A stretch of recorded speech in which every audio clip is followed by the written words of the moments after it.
Very well then, Gogeta. You can be my first victim in this new multiverse, Frieza declares. Gogeta stays silent without so much as a smirk. Meanwhile, back on Earth, Gohan's psyche is gradually turning more and more like that of a beast. Right now, there was nothing he was seeking more than a worthy opponent for him to face. Sounds kind of familiar. At the same time, Shenron Black enters Universe 8 with the intentions of taking over. He was Frieza's only ally in this new multiverse, and here in Universe 8, he crosses paths with Beerus.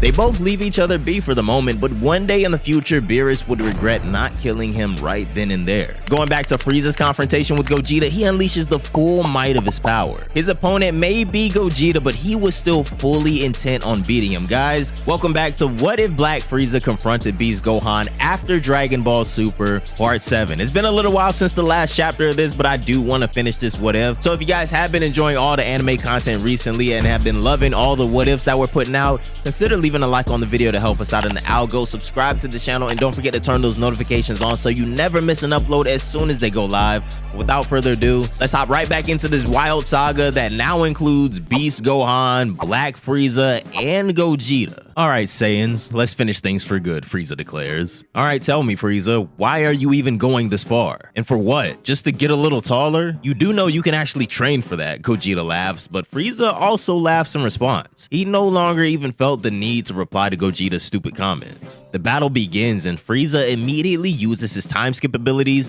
to pull up behind Gogeta and take him down by blasting him with a death beam at point blank. Gogeta would disappear from sight just as Frieza shoots his death beam though, and he would reappear behind Frieza now. Not good enough, Frieza, Gogeta states as Frieza turns around only to be met with a backflip kick to the chin. Gogeta didn't even use his hands for this next barrage. Similarly to how he comboed up Janemba, Gogeta just repeatedly knees Frieza in the head and face until he falls to the ground. Sorry Frieza, but this is where it ends, Gogeta declares. He continues holding Frieza with one hand while he powers up a Gallic Kamehameha with the other. Frieza understands at this exact moment it does look like he's cooked beyond belief, but rather than retaliating randomly, he stops thinking. He calms his mind, his body, and even his bloodlust simmers down. Gogeta notices that something was wrong, but it isn't until after he blasts Frieza with his Gallic Kamehameha that he understands why Frieza stopped struggling. The moment that Kamehameha emerges from Gogeta's left hand, he lets go of Frieza's neck. Now, between when Frieza is free again and when that Gallic Kamehameha should have hit him, there was less than an instance where he was able to move, a small window in time that Frieza was able to take advantage of. As a strange aura encompasses him, Frieza's instincts move him out of the way. It happens so fast that the surrounding universe itself fluctuates abnormally. Wow, that's so unlike you, Frieza. When did you become so slick, Gogeta asks. Naturally, Frieza doesn't respond and just proceeds to go back to trading blows with Gogeta. The confrontation lasts less than a minute, but within that period, both of them manage to land significant enough attacks on each other. Still not good enough, Frieza. You'll never beat me like that, Gogeta mocks him. So now he decides to finish off Frieza for good. So Gogeta uses his Punisher drive to land a barrage of invisible attacks on Frieza at rapid speed, and then, while Frieza was still reeling backwards from the shock of all those strikes, Gogeta hits him with his Stardust Breaker. He uses his left hand to generate a ball of concentrated Spirit Bomb-like energy and then fires it straight at Frieza. Unfortunately, this is when Frieza's Ultra Instinct Sign-esque technique comes undone exactly when Gogeta's attack was inches away from hitting him. The combined impact of both the Punisher drive and the Stardust Breaker leaves Frieza stunned. Considering how he had already killed a god of destruction, Frieza was confident in his ability to somehow bag a win even against Gogeta, but now here he is being completely outclassed once again. Any last words, Frieza? At least explain the wish you made with the Super Dragon Balls, Gogeta says as he prepares to finish Frieza off for good this time, hopefully. I just evened the playing field a bit. From now on, the multiverse is more or less a free-for-all for everyone, Frieza responds. He was oddly calm when he said that though.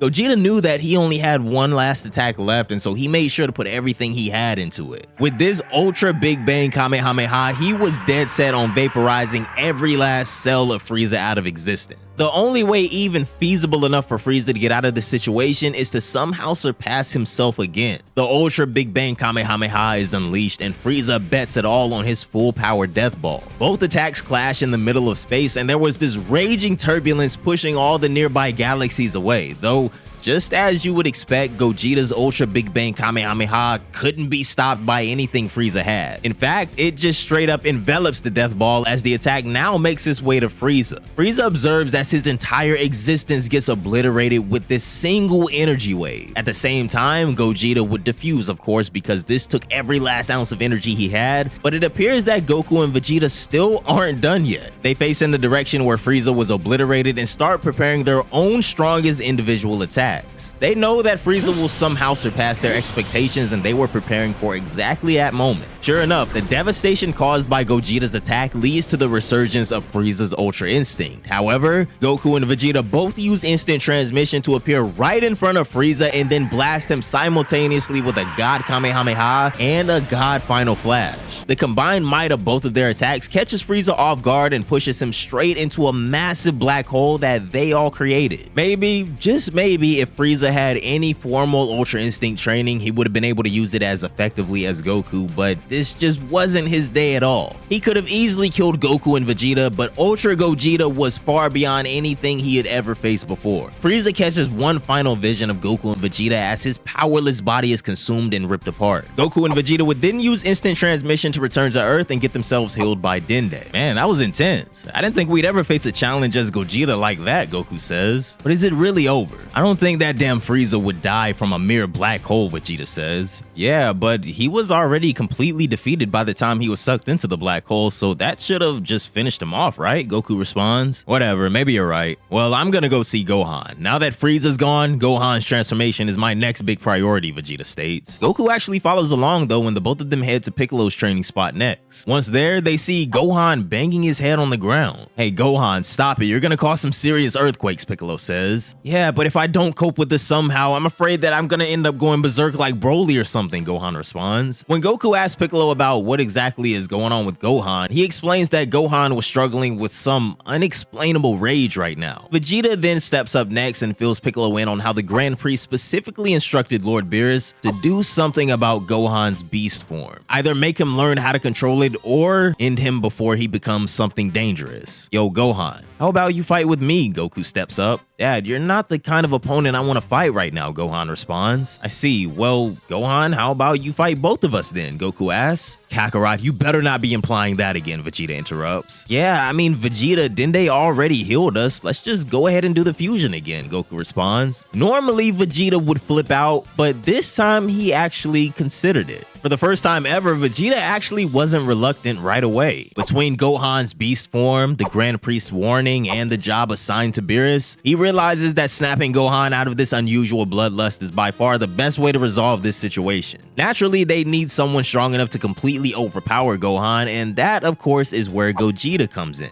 Vegeta kept his own thoughts reserved and decided to just go along with it. Wait, you two are serious? You're literally gonna do the fusion dance to fight me, Gohan says. Well, yeah, you damn right, Gohan, so you better not worry about holding back either. Whatever you do, trust me, we can handle it, Goku replies. The two of them then do the fusion dance and Ultra Gogeta is born. Alright then, I won't hold back, Gohan says as he plunges forward to attack Gogeta. Gogeta counters and their fists clash. Impressive, Gohan, but you won't be able to keep up with our speed from here on out, Gogeta declares. And as he said this, even after Gohan uses his beast transformation, he wasn't able to land a single considerable strike on Gogeta anymore. And this just sends his instincts into even more of a frenzy. How is he supposed to cope with this inner bloodlust when he can't even land a single hit on his opponent? But as the battle continues, Gohan's moves also begin to become sharper and sharper. Gogeta was playing around with him, but gradually, little by little, Gohan's primal instincts started sharpening his fighting style beyond comprehension. Just 5 minutes into the fight, Gohan reaches the point where he was able to dodge Ultra Gogeta's attacks with pure animalistic instinct. In practice, this may not have been any different from Ultra Instinct, but there was something about this that did set it apart. Unlike Ultra Instinct, where your body enters a state of overwhelming serenity, Gohan's body is the complete opposite. Every cell in his body was screaming with anticipation. And this is what allowed Gohan's body to develop the awareness of all things.